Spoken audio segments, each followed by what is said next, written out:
Hello everyone, welcome to today's discussion on Holi festivals. सर्वप्रथम आप सबको स्नेह, सौहार्द व समरसता के पवित्र पर्व होली पर आपको, आपके परिवारजनों को हम हार्दिक बधाई और शुभकामनाएं प्रेषित करते हैं। ईश्वर से हमारी कामना है कि ये रंगों का त्यौहार आप सबके जीवन में सुख, समृद्धि और खुशहाली लेकर आए। दरअसल एक तो ये हमारे भारतीय हिंदू धर्म का प्रमुखतम त्योहारों में से है, लेकिन इस वर्ष इस त्योहार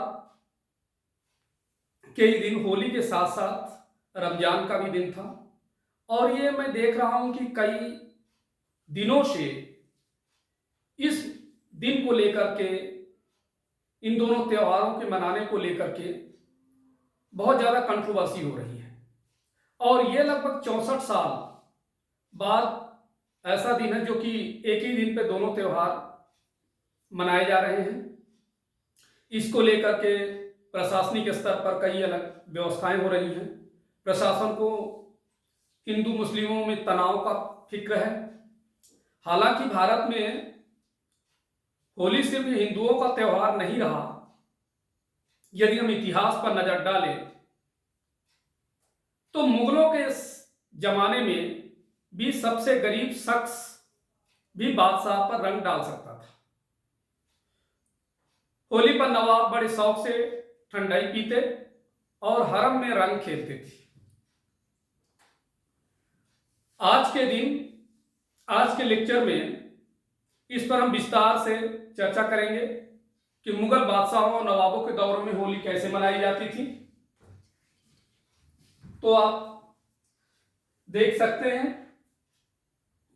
मुगल बादशाहों के हरम में होली खेलने का ये दृश्य आप पिक्चर के माध्यम से समझ सकते हैं कि देखिए उस समय भी कितने अच्छे तरीके से इस त्योहार को सेलिब्रेट करते थे। तो सबसे पहले देखिए आप ये जाने कि हमारे भारत में होली मनाने वाली शुरुआती मुस्लिम शासक कौन थे। तो इतिहास की किताबों को हमने पलट कर देखा तो इसमें जाने माने इतिहासकार सतीश चंद्र द्वारा लिखित पुस्तक मध्यकालीन भारत में उन्होंने लिखा है कि 1192 में आखिरी स्वतंत्र हिंदू सम्राट पृथ्वीराज चौहान को मोहम्मद गौरी ने तराइन के युद्ध में हरा दिया। इसके बाद मोहम्मद गौरी अपने सरदारों के हवाले दिल्ली छोड़कर अफगानिस्तान लौट गया और इस तरह दिल्ली की गद्दी पर पहली बार मुस्लिमों का शासन शुरू हुआ। मुस्लिम शासकों ने इस्लाम को बढ़ावा दिया और हिंदुओं के त्योहार फीके पड़ते गए। हालांकि गांव में होली खेली जाती रही। 1325 ईस्वी में दिल्ली की गद्दी पर बैठा मोहम्मद बिन तुगलक पहला मुस्लिम सुल्तान था जो होली के सार्वजनिक जश्न में शामिल हुआ। 13वीं सदी में अमीर खुसरो ने भी होली पर एक मशहूर गीत लिखा था कि खेलूंगी होली खाजा घर आए, धन धन भाग हमारे सजनी, खाजा आए आंगन मेरे। इस तरह से उनके द्वारा लिखे गए उसमें जिक्र है। 1526 में पहले मुगल बादशाह बाबर ने आगरा को अपनी राजधानी बनाया। उनके दौर में आगरा के किले में होली मनाई जाने लगी। इतिहासकार मुंशी जकी उल्लाह ने अपनी किताब तारीख हिंदुस्तान में लिखते हैं कि बाबर ने देखा कि हिंदू एक दूसरे के रंगों से भरे बड़े बड़े हौदों में पटक रहे थे। वो हैरान थे कि लोग न जाने कौन सा खेल खेल रहे हैं। उन्हें बताया गया कि यह हिंदुओं का एक दूसरे को रंग लगाकर मनाया जाने वाला त्योहार होली है। बाबा को होली का माहौल पसंद आया। उन्होंने होली के दिन अपने नहाने के पूरे कुंड को शराब से भरवाया और उसमें नहाए। 16वीं सदी के मशहूर सूफी कवि मलिक मोहम्मद जायसी ने लिखा है कि गांव में होली मनाने से खेत लाल हो जाते थे। बाबर के बाद उनके बेटे हुमायूं के दौर में भी होली खेली गई, लेकिन इसमें खुद हुमायूं के शरीक होने का ज्यादा जिक्र नहीं मिलता। बादशाह अकबर के दौर में होली कैसे मनाई जाती थी इसके बारे में भी जाने। अकबर के शासन यानी 1556 से 1605 ईस्वी में हिंदुओं को सभी त्योहार मनाने की छूट थी।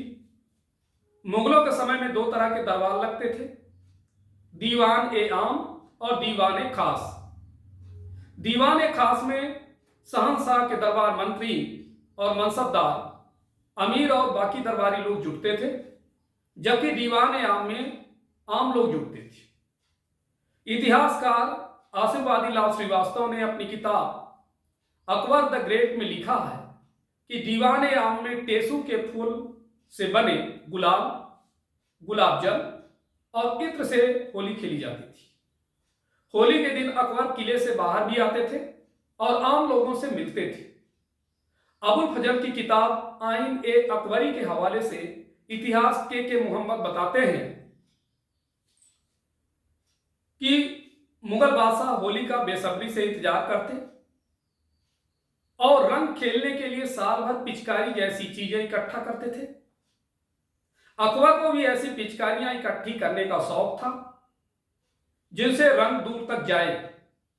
वो हरम में हरखाबाई और बाकी बेगमों के साथ रंग खेलते थे। यहां तक कि कुछ इतिहासकार ये भी कहते हैं कि अकबर के हरम में हरखाबाई और उनकी साथी महिलाएं दिवाली और शिवरात्रि भी मनाती थी। अकबर भी इसमें शरीक होते थे।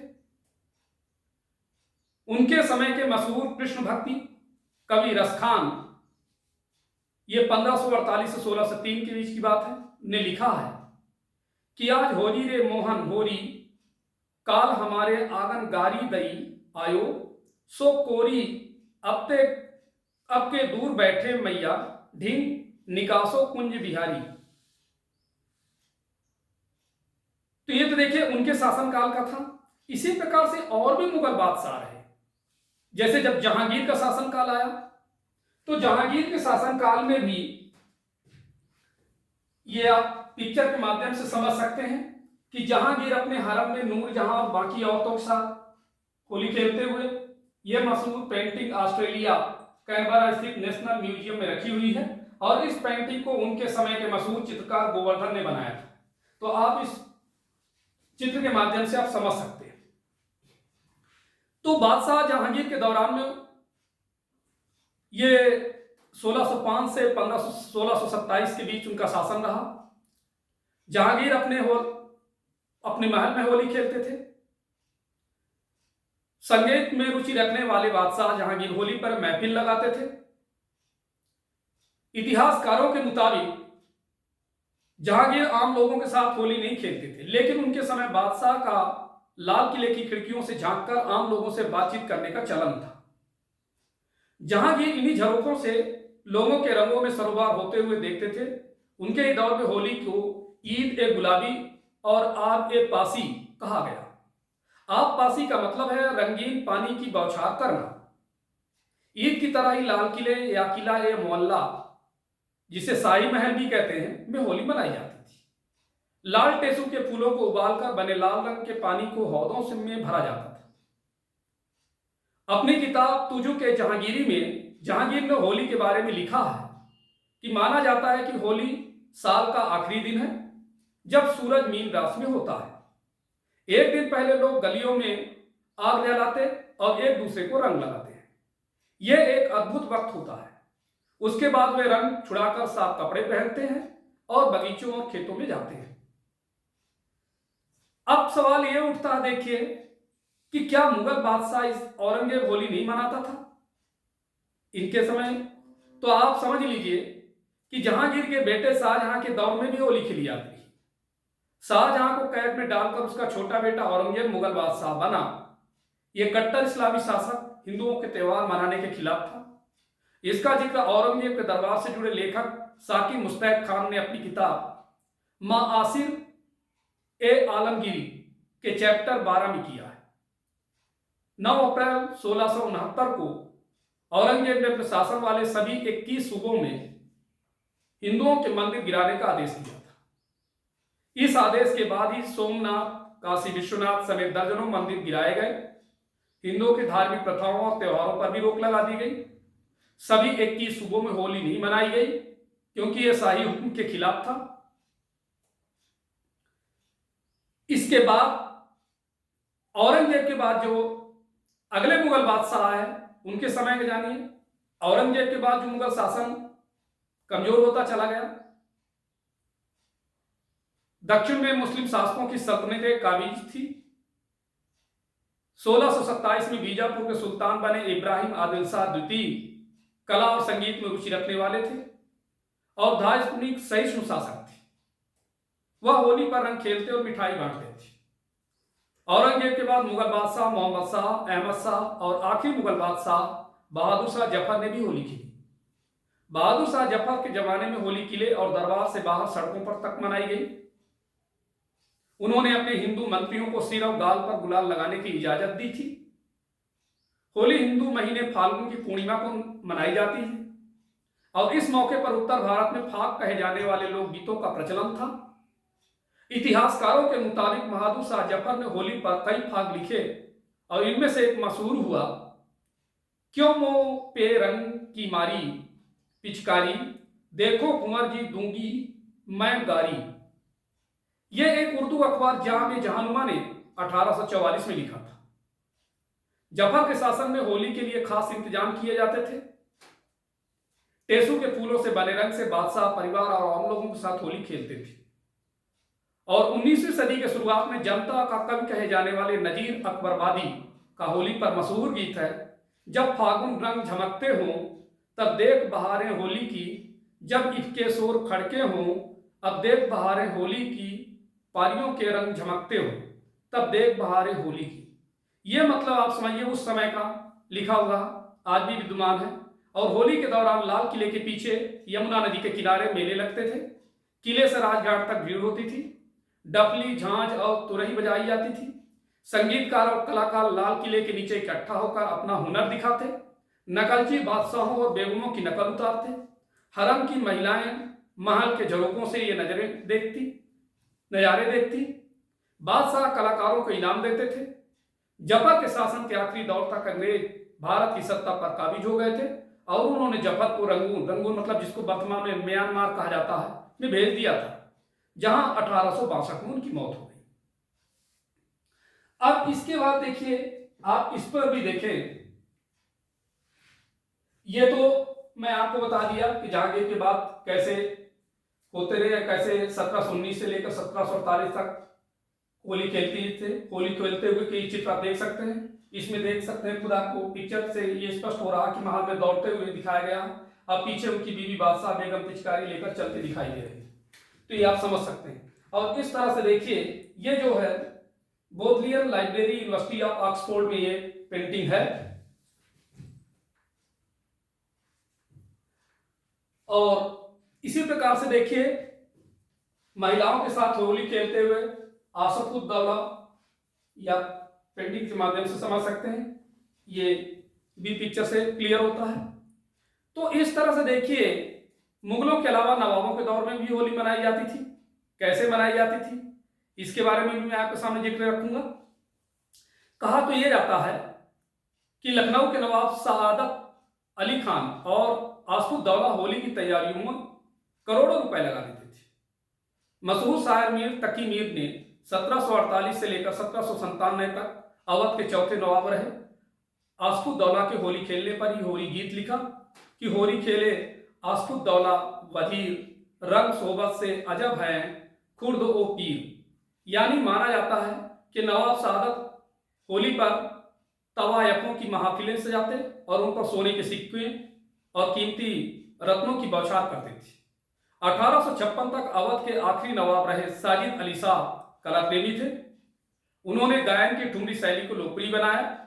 होली पर उनकी लिखी जब छिड़ी जंग की झड़ी जैसी ठुमरी आज भी पॉपुलर है।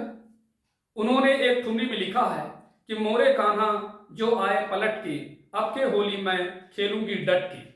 कहा जाता है कि होली पर वाजिद अली शाह मिठाई और ठंडाई बंटवाते थे, खुद भी ठंडाई पीते और सबके साथ होली खेलते थे। इतिहासकार महेश्वर दयाल ने अपनी किताब आलम में इंतिखाब दिल्ली में लिखा, होली हिंदुस्तानी त्योहार था, बिना भेदभाव के सभी होली मनाते थे। भारत आने के बाद मुसलमानों ने भी धूमधाम से होली मनाई, चाहे वो बादशाह हो या फकीर। तो देखिए, जो इतने दिनों से आप समाचार पत्रों के माध्यम से, टेलीविजन चैनल में देखिए, इस चीज को लेकर के इतनी बड़ी कंट्रोवर्सी आप सुनते आ रहे हैं, देख रहे हैं, वाद विवाद प्रतिवाद की चीजें जारी थी कि ऐसा चीज है। तो देखिए, ऐसा नहीं है। शुरू से देखिए, स्टार्टिंग से आप देखिए, यदि इतिहास पर नजर डालें तो हमारे यहाँ दोनों लोग, धर्मों के लोग मिलकर के बड़े सौहार्द से और अच्छे तरीके से त्योहार को सेलिब्रेट करते थे। बीच में थोड़ी एक टूट सासा का है, जिसके कारण से इस पर ये हुआ, जिसके बारे में मैंने अभी उल्लेख किया। लेकिन इस पर देखिए, ज्यादा कंट्रोवर्सी की जरूरत नहीं है। सभी एक दूसरे के धर्मों का सम्मान करें और कोऑपरेट करें, और इस तरीके से हम त्यौहार मनाते हैं। तो अंततः अब सभी को पुनः एक बार होली की बहुत बहुत हार्दिक बधाई और शुभकामनाएं। तो आज इतना ही, धन्यवाद।